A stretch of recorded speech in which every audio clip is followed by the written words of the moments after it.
Hi friends, ನಮಸ್ತೆ. Welcome back to Sisters Food Junction. ಬನ್ನಿ, ನಾನು ಇವತ್ತಿನ ವಿಡಿಯೋದಲ್ಲಿ ಬೇಕ್ರಿಲಿ ಸಿಗೋ ಥರ ಟೂಟಿ ಫ್ರೂಟಿ ನಾವು ಮನೆಯಲ್ಲೇ ಮಾಡ್ಕೋಬೋದು. ಕೇವಲ 3 ಪದಾರ್ಥಗಳನ್ನು ಯೂಸ್ ಮಾಡಿಕೊಂಡು ನಾವು ಟ್ಯೂಟಿ ಫ್ರೂಟಿನ ಯಾವ ರೀತಿ ಮಾಡೋದು ಅಂತ ತೋರಿಸ್ಕೊಡ್ತಾ ಇದ್ದೀನಿ. ಈ ಟ್ಯೂಟಿ ಫ್ರೂಟಿ ಮಾಡಿಟ್ಕೊಂಡ್ರೆ ನೀವು 3 ಮಂತ್ಸ್ವರೆಗೂ ನೀವು ಸ್ಟೋರ್ ಮಾಡಿ ಇಟ್ಕೋಬೋದು. ಯಾವುದೇ ರೀತಿ ಹಾಳಾಗೋದಿಲ್ಲ. ಸೊ ಈಸಿಯಾಗಿ ಟೇಸ್ಟಿಯಾಗಿ ನಾವು ಮನೆಯಲ್ಲೇ ಪಪ್ಪಾಯನ ಯೂಸ್ ಮಾಡಿಬಿಟ್ಟು ಟೂಟಿ ಫ್ರೂಟಿ ಯಾವ ರೀತಿ ಮಾಡೋದು ಅಂತ ತೋರಿಸ್ಕೊಡ್ತಾ ಇದ್ದೀನಿ. ಜಸ್ಟ್ ನೀವು ಒಂದು ಪಪ್ಪಾಯದಲ್ಲಿ ಅರ್ಧ kg ಆಗೋಷ್ಟು ಟೂಟಿ ಫ್ರೂಟಿನ ನಾವು ಮನೆಯಲ್ಲೇ ಮಾಡ್ಕೋಬೋದು. ಯಾವ ರೀತಿ ಮಾಡೋದು ಅಂತ ನೋಡೋಣ ಬನ್ನಿ. ಮೊದಲಿಗೆ ನೋಡಿ, ನಾನಿಲ್ಲಿ ಅರ್ಧ kg ಇರುವಂತಹ ಪಪ್ಪಾಯ ತೊಗೊಂಡಿದ್ದೀನಿ. ಇದು ಪಪ್ಪಾಯ ನಾವು ತೊಗೋಬೇಕಾದ್ರೆ ಹಣ್ಣಾಗಿರಬಾರ್ದು, ಗಟ್ಟಿಯಾಗಿರಬೇಕು. ಆ ರೀತಿ ಕಾಯಿ ಪಪ್ಪಾಯ ತೊಗೋಬೇಕಾಗುತ್ತೆ. ತೊಗೊಂಡಾದ್ಮೇಲೆ ನಾನು ಇದ್ರದ್ದು ಸ್ಕಿನ್ನೆಲ್ಲ ರಿಮೂವ್ ಮಾಡ್ತಾ ಇದ್ದೀನಿ, ಸಿಪ್ಪೆ ಎಲ್ಲ ತಕ್ಕೊಳ್ತಾ ಇದ್ದೀನಿ. ತಕ್ಕೊಂಡಾದ್ಮೇಲೆ ಎಡ್ಜಸ್ನ ಕಟ್ ಮಾಡ್ಕೊಳ್ತಾ ಇದ್ದೀನಿ. ಆ ಕಡೆ ಈ ಕಡೆ 2 ಸೈಡು ಕಟ್ ಮಾಡ್ಕೋಬೇಕಾಗುತ್ತೆ. ನಾನಿವಾಗ ಇದನ್ನು ಕಟ್ ಮಾಡ್ಕೊಳ್ತಾ ಇದ್ದೀನಿ ಮಿಡಲಿಗೆ. ಕಟ್ ಮಾಡ್ಕೊಂಡ ನಂತರ ಅದರೊಳಗಿರುವಂಥ ಬೀಜನೆಲ್ಲ ನಾನು ತಕ್ಕೊಳ್ತಾ ಇದ್ದೀನಿ. ನೋಡಿ, ನೀವು ಪಪ್ಪಾಯ ತೊಗೋಬೇಕಾದ್ರೆ ಆದಷ್ಟು ಕಾಯಿ ಇರೋ ಥರ ತೊಗೋಬೇಕಾಗುತ್ತೆ. ಹಣ್ಣಿರೋ ಥರ ತೊಗೊಂಡ್ರೆ ಟೂಟಿ ಫ್ರೂಟಿ ಮಾಡಬೇಕಾದ್ರೆ ಅದು ಅಷ್ಟು ನೀಟಾಗಿ ಬರಲ್ಲ. ಹಾಗಾಗಿ ಕಾಯಿನೇ ತೊಗೋಬೇಕಾಗುತ್ತೆ. ನೋಡಿ, ಈ ಥರ ಹೋಳು ಕಟ್ ಮಾಡ್ಕೊಂಡ ನಂತರ ಅದ್ರ ಮೇಲಿರುವಂತಹ ಬಿಳಿ ಭಾಗನ ನಾನು ತಕ್ಕೊಳ್ತಾ ಇದ್ದೀನಿ. ಅದು ತುಂಬ ಸಾಫ್ಟ್ ಇರೋದ್ರಿಂದ ಅದನ್ನು ನಾವು ನೀಟಾಗಿ ಎರ್ಕೋಬೇಕಾಗುತ್ತೆ. ನೋಡಿ, ನಾನು ಎಲ್ಲ ತೊಗೊಂಡಿರೋಂಥ ಪಪ್ಪಾಯದಲ್ಲಿರುವಂತಹ ಎಲ್ಲ ಬಿಳಿ ಭಾಗನ ತೆಗೆದುಬಿಟ್ಟು ಈ ಥರ ಕಟ್ ಮಾಡಿ ಇಟ್ಕೊಂಡಿದ್ದೀನಿ. ನಂತರ ಒಂದೊಂದೇ ಪೀಸ್ ತೊಗೊಂಡ್ಬಿಟ್ಟು ಈ ಥರ ಉದ್ದುದ್ದ ಕಟ್ ಮಾಡಿ ಇಟ್ಕೋಬೇಕಾಗುತ್ತೆ. ಇಟ್ಕೊಂಡ ನಂತರ ಒಂದೇ ಸರಿ ನಾವು ಚಿಕ್ಕದಾಗಿ ಕ್ಯೂಬ್ ಸೈಜ್ ನಾವು ಈ ಥರ ಕಟ್ ಮಾಡಿ ಇಟ್ಕೋಬೇಕಾಗುತ್ತೆ. ನೋಡಿ, ಈ ಥರ ನಾನು ತೋರಿಸಿರೋ ಥರ ನೀವು ಕಟ್ ಮಾಡಿ ಇಟ್ಕೊಂಡ್ರೆ ಸಾಕಾಗುತ್ತೆ. ಈ ರೀತಿ ಕಟ್ ಮಾಡಿ ಇಟ್ಕೋಬೇಕಾಗುತ್ತೆ. ಈ ರೀತಿ ಕ್ಯೂಬ್ ಆಗಿ ಕಟ್ ಮಾಡಿ ಇಟ್ಕೋಬೇಕಾಗುತ್ತೆ. ಇದು ಅರ್ಧ ಕಪ್ ಆಗೋಷ್ಟು ಪಪ್ಪಾಯ ನಾನು ಕಟ್ ಮಾಡಿ ಇಟ್ಕೊಂಡಿದ್ದೀನಿ. ಅರ್ಧ ಕಪ್ ಆಗೋಷ್ಟು ಪಪ್ಪಾಯ ಕಟ್ ಮಾಡಿ ಇಟ್ಕೊಂಡಿರೋದ್ರಿಂದ ನಾನಿಲ್ಲಿ 1 ಕಪ್ ಆಗೋಷ್ಟು ನೀರನ್ನ ಸೇರಿಸ್ಕೊಳ್ತಾ ಇದ್ದೀನಿ. ಇದು ಇಷ್ಟೇ ನೀರು ಸೇರಿಸ್ಬೇಕು ಅಂತ ಏನಿಲ್ಲ. ಪಪ್ಪಾಯ ಎಲ್ಲ ಮುಳುಗೋ ಥರ ನೀರು ಸೇರಿಸಿದ್ರೆ ಸಾಕಾಗುತ್ತೆ. ನಾನು ಲಿಡ್ನ ಕ್ಲೋಸ್ ಮಾಡಿಬಿಟ್ಟು ಒಂದು 5 to 7 ಮಿನಿಟ್ಸ್ ಇದನ್ನು ಬೇಯಿಸ್ಕೊಳ್ತಾ ಇದ್ದೀನಿ. ಪಪ್ಪಾಯ ತುಂಬ ಬೇಯಬಾರ್ದು. ಒಂದು ಮುಟ್ಟಿದ್ರೆ ನೋಡಿ, ಸಾಫ್ಟಾಗಿ ಫೀಲ್ ಬರಬೇಕು ನಮಗೆ. ಆ ರೀತಿ ಬೆಂದರೆ ಸಾಕಾಗುತ್ತೆ. ಫುಲ್ ಬೆಂದರೆ ಅಷ್ಟು ಚೆನ್ನಾಗಿರಲ್ಲ. ಸ್ವಲ್ಪ ಟ್ರಾನ್ಸ್ಪರೆಂಟ್ ಆಗಬೇಕು ಪಪ್ಪಾಯ, ಹಾಗೆ ಸಾಫ್ಟಾಗಿ ಬೆಂದಿದ್ರೆ ಸಾಕಾಗುತ್ತೆ. ನೋಡಿ, ಈ ಥರ ಫೋರ್ಕಿಂದ ನಾವು ಪ್ರೆಸ್ ಮಾಡಿದಾಗ ಅದು ಒಳಗಡೆ ಹೋಗಬೇಕು ಮತ್ತು ಸಾಫ್ಟ್ ಅನ್ನಿಸ್ಬೇಕು. ಆ ರೀತಿ ಬೆಂದರೆ ಸಾಕಾಗುತ್ತೆ. ನಾನಿಲ್ಲಿ ಸ್ಟವ್ನ ಆಫ್ ಮಾಡ್ಕೊಳ್ತಾ ಇದ್ದೀನಿ. ಒಂದು ಸ್ಟ್ರೈನರ್ಗೆ ಪಪ್ಪಾಯನ್ನೆಲ್ಲ ಹಾಕ್ಕೊಳ್ತಾ ಇದ್ದೀನಿ. ಸ್ಟ್ರೈನರ್ಗೆ ಹಾಕ್ಕೊಳ್ಳೋದ್ರಿಂದ ಅದರೊಳಗೆ ಇರುವಂಥ ಎಕ್ಸ್ಟ್ರಾ ನೀರನ್ನೆಲ್ಲ ಕೆಳಗಡೆ ಹೋಗುತ್ತೆ. ಹಾಗೆ ಪಪ್ಪಾಯ ಎಲ್ಲ ಸ್ವಲ್ಪ ಡ್ರೈ ಆಗುತ್ತೆ. ನೋಡಿ, ಪಪ್ಪಾಯ ನೀಟಾಗಿ ಕುಕ್ ಆಗಿದೆ. ಈ ರೀತಿ ಆದರೆ ಸಾಕಾಗುತ್ತೆ. ನಾನಿಲ್ಲಿ ಒಂದು ಪ್ಯಾನ್ ಇಟ್ಕೊಂಡಿದ್ದೀನಿ. ಅದಕ್ಕೆ 1.5 ಕಪ್ಪಷ್ಟು ಸಕ್ಕರೆನ ಹಾಕ್ಕೊಳ್ತಾ ಇದ್ದೀನಿ.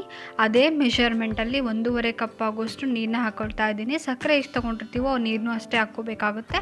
ಸೊ ಸಕ್ಕರೆ ಎಲ್ಲ ಸ್ವಲ್ಪ ಕರಗಬೇಕು, ಅಲ್ಲಿವರೆಗೂ ನಾವು ಕುದಿಸ್ಕೋಬೇಕಾಗುತ್ತೆ. ನೋಡಿ, ಕುದೀತಾ ಇದೆ. ಸಕ್ಕರೆ ಪಾಕ ಸ್ವಲ್ಪ ರೆಡಿ ಆಗಿದೆ.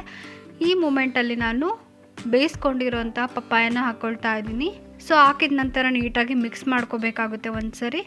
ಇವಾಗ ನಾನು ಅರ್ಧ ಟೇಬಲ್ ಸ್ಪೂನ್ ಆಗೋಷ್ಟು ವೆನಿಲಾ ಎಸೆನ್ಸ್ನ ಹಾಕ್ಕೊಳ್ತಾ ಇದ್ದೀನಿ. ಫ್ಲೇವರ್ ಚೆನ್ನಾಗಿರುತ್ತೆ, ಹಾಗಾಗಿ ಇದು ಆಪ್ಷನಲ್, ಬೇಕಾದರೆ ಹಾಕ್ಕೋಬೋದು.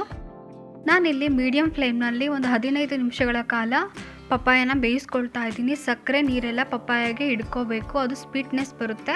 ಸೊ ಇದು ಒಂದೇಳೆ ಪಾಕ ಬರಬೇಕು, ಅಲ್ಲಿವರೆಗೂ ನಾವು ಬೇಯಿಸ್ಕೊಂಡ್ರೆ ಸಾಕಾಗುತ್ತೆ. ನಾನಿವಾಗ ಸ್ಟವ್ನ ಆಫ್ ಮಾಡ್ಕೊಳ್ತಾ ಇದ್ದೀನಿ. ನೋಡಿ, ಪಪ್ಪಾಯ ಎಷ್ಟು ಟ್ರಾನ್ಸ್ಪರೆಂಟ್ ಆಗಿದೆ, ಹಾಗೇ ನೀಟಾಗಿ ಬೆಂದಿದೆ. ಈ ರೀತಿ ಬೆಂದರೆ ಸಾಕಾಗುತ್ತೆ. ಈ ಮೂಮೆಂಟಲ್ಲಿ ಸ್ಟವ್ನ ಆಫ್ ಮಾಡ್ಕೊಂಡ್ಬಿಟ್ಟು ನಾನು ಒಂದು ಕಡೆಗೆ ಎತ್ತಿಟ್ಕೊಂಡಿದ್ದೀನಿ. ಇದನ್ನು ನಾನು ಕಲರ್ ಮಾಡ್ಕೊಳ್ತಿದ್ದೀನಿ. ಹಾಗಾಗಿ ಇದನ್ನು 4 ಪೋರ್ಷನ್ ಮಾಡ್ಕೊಳ್ತಾ ಇದ್ದೀನಿ. 4 ಬಟ್ಲಿಗೂ ನೀವು ಎಷ್ಟೆಷ್ಟು ಬೇಕೋ ಅಷ್ಟಷ್ಟು ಈಕ್ವಲ್ ಆಗಿ ಡಿವೈಡ್ ಮಾಡ್ಕೋಬೇಕಾಗುತ್ತೆ. ನಾನು ಇವಾಗ 1 ಟೀ ಸ್ಪೂನ್ ಆಗೋಷ್ಟು ರೆಡ್ ಫುಡ್ ಕಲರ್ನ ಹಾಕ್ಕೊಳ್ತಾ ಇದ್ದೀನಿ. ನಂತರ ಮಿಕ್ಸ್ ಮಾಡ್ಕೋಬೇಕಾಗುತ್ತೆ. ಇವಾಗ 1 ಟೀ ಸ್ಪೂನ್ ಆಗೋಷ್ಟು ಗ್ರೀನ್ ಫುಡ್ ಕಲರ್ ಹಾಕ್ಕೊಳ್ತಾ ಇದ್ದೀನಿ. ಅದೇ ರೀತಿ 1 ಟೀ ಸ್ಪೂನ್ ಆಗೋಷ್ಟು ಯೆಲ್ಲೋ ಫುಡ್ ಕಲರ್, ಹಾಗೆ 1 ಟೀ ಸ್ಪೂನ್ ಆಗೋಷ್ಟು ಆರೆಂಜ್ ಫುಡ್ ಕಲರ್ನ ಹಾಕ್ಕೊಳ್ತಾ ಇದ್ದೀನಿ. ನಾನಿಲ್ಲಿ ಫುಡ್ ಕಲರ್ ಬಂದುಬಿಟ್ಟು ಪೌಡರ್ ರೀತಿಯಲ್ಲಿ ತೊಗೊಂಡಿದ್ದೀನಿ. ಇದು 2 ರೀತಿ ಸಿಗುತ್ತೆ, ಲಿಕ್ವಿಡು ಸಿಗುತ್ತೆ, ಹಾಗೆ ಪೌಡರ್ ಸಿಗುತ್ತೆ. ಮಾರ್ಕೆಟಲ್ಲಿ ಅವೈಲೇಬಲ್ ಇದೆ, ನೀವು ಹೋಗ್ಬಿಟ್ಟು ತೊಗೋಬೋದು. ನಮಗೆ ಕಲರ್ ಇಷ್ಟ ಇಲ್ಲ ಅನ್ನೋರು ಹಂಗೆ ಸಹ ಯೂಸ್ ಮಾಡ್ಕೋಬೋದು. ಏನಾದರೂ ನೀವು ಕೇಕ್ ರೆಸಿಪೀಸ್ ಮಾಡಬೇಕಾದ್ರೆ ಹಾಕ್ಕೋಬೋದು. ನೋಡಿ, ಇವಾಗ 4ಕ್ಕೂ ಕಲರ್ ಹಾಕಿದ್ದಾಗಿದೆ. ಇದನ್ನು ನಾವು 15 ಮಿನಿಟ್ಸ್ ಅಥವಾ 12 ಮಿನಿಟ್ಸ್ ಆದರೂ ನೆನೆ ಇಡ್ಬೋದು. ಇಲ್ಲ ನಿಮ್ಗೆ ಇನ್ನೂ ಟೈಮ್ ಇತ್ತು ಅಂದರೆ ಓವರ್ ನೈಟ್ ಇದನ್ನು ನೆನೆ ಇಟ್ಟರೆ ಕಲರ್ ನೀಟಾಗಿ ಅಂಟ್ಕೊಳ್ಳುತ್ತೆ ಟೂಟಿ ಫ್ರೂಟಿಗೆ. ನಾನು ಇದನ್ನು ಸಂಜೆ ಮಾಡಿಬಿಟ್ಟು ನೈಟೆಲ್ಲ ಓವರ್ ನೈಟು ನೆನೆ ಇಟ್ಟಿದ್ದೆ. ಇದು ಮಾರ್ನಿಂಗ್ ತೋರಿಸ್ತಾ ಇದ್ದೀನಿ. ನೋಡಿ ಎಷ್ಟು ಚೆನ್ನಾಗಿ ಕಲರ್ ಆಗಿದೆ ಟೂಟಿ ಫ್ರೂಟಿಗೆ. ಟೂಟಿ ಫ್ರೂಟಿಲಿ ಶುಗರ್ ಸಿರಪ್ ಇರೋದ್ರಿಂದ ಏನು ಮಾಡಬೇಕು, ಒಂದು ಜಾಲರಿಲಿ ನಾವು ಈ ಥರ ಹಾಕ್ಕೊಂಡ್ರೆ ಎಕ್ಸ್ಟ್ರಾ ಇರೋವಂಥ ನೀರೆಲ್ಲ ಕೆಳಗಡೆ ಜಾಲರಿಯಿಂದ ಹೋಗ್ಬಿಡುತ್ತೆ.